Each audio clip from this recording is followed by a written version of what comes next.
Transcription 110, 100 words per minute, start. Mr. Vice Chairman, I wish to make a few observations of a general nature on the appropriation bill.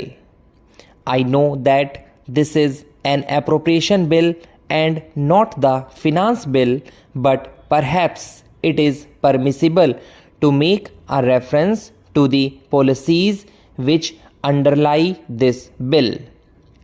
The bill in its broad feature is having regard to all the circumstances that prevail in this country, a reasonable measure and deserving all the support of this House. We were left behind 200 years back in the struggle for life. The Industrial Revolution bypassed us. We are now in the atomic age and we have somehow or other, if we wish to exist as a decent country in the world, to make up for lost time. We have to provide for our people a higher standard of living, and that higher standard of living we can provide only by increasing production, and increased production involves increased expenditure. You cannot have increased expenditure without heavy taxation, and it is inevitable therefore that the tendency to tax more and more should increase with the expansion of states' activities. We wish to usher in a socialist economy. Let us be clear as to what we mean by a socialist economy. We have heard a great deal about the private sector and the public sector. Well, we have got a mixed system of economy, and suppose we have to be fair to the private sector. But there is just one thing about it that you must be clear about. In a socialist economy, the direction of investment and the control of investment must rest in the hands of the state. In a socialist economy, the public sector must dominate the private sector. All this is vital for a socialist economy. I was glad for that reason to find, as an ordinary citizen who was engaging himself in legal studies, that we have nationalized life insurance. I hope we shall maintain and continue that policy. I can see no alternative to expansion of state activity in all directions that concerns the common man. It is only in some such way that we shall be able to provide employment to our hungry millions. Of course, it does not mean that every tax is a good tax. As one who rather likes to be described as a socialist, I have a little objection to indirect taxation. I think the better way to deal with the problem of taxation is to tax those who are in a position to bear the burden of taxation. We find the richer classes always saying that the taxation is very heavy.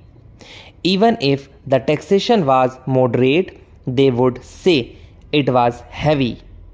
But it is extraordinary that when once a tax of a direct nature has been levied, the industry is able ultimately to adjust itself to the conditions imposed by the tax, and therefore we have to do a little dynamic thinking in these matters.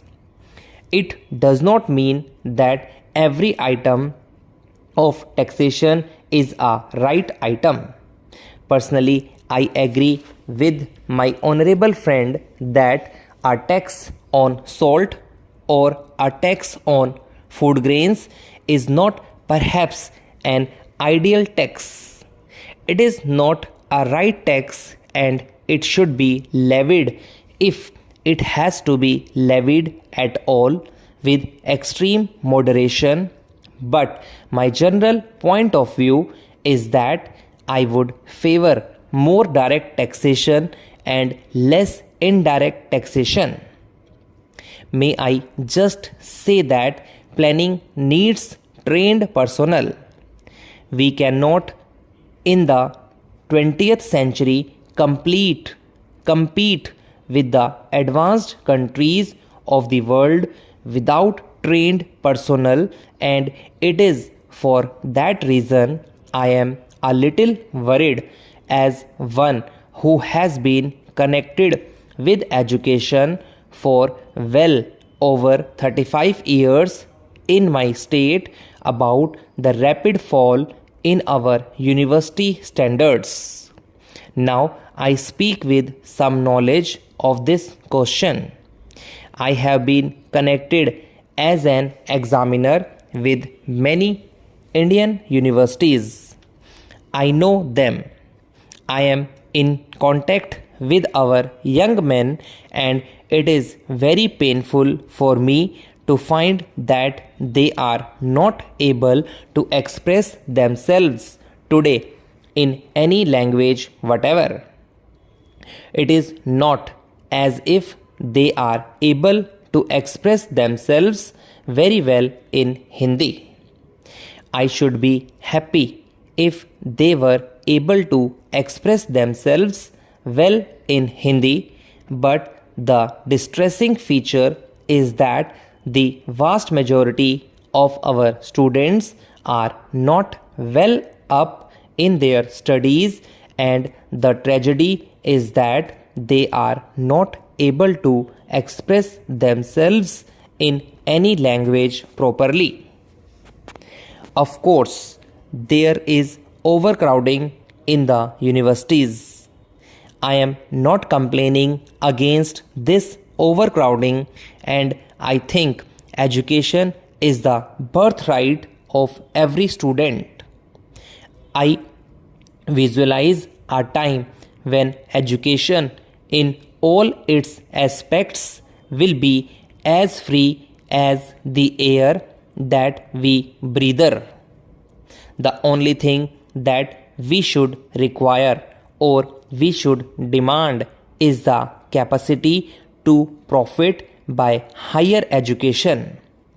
Higher education must not be made too expensive for the poor. After all, the unfortunate section of the community has a right to a better deal, but what I am worried about is the fall in standards. We cannot ignore the claims of expansion, and there has been a considerable expansion of secondary education in our state. I think it is right that there should be this expansion. The question, however, is how are we going to reconcile the claims of expansion with the claims of efficiency? I am all in favor of diversification of our educational system, but by mere diversification of education, you will not be able to solve the problem of employment among the educated unemployed. You will merely substitute a class of specialist unemployed for the general unemployed today. How are you going to tackle this problem? I think it is necessary for us to insist upon uniformity of standards in all our higher educational institutions in the country. The view has also been put forward by the Ministry that there should be uniformity of standards in all the universities.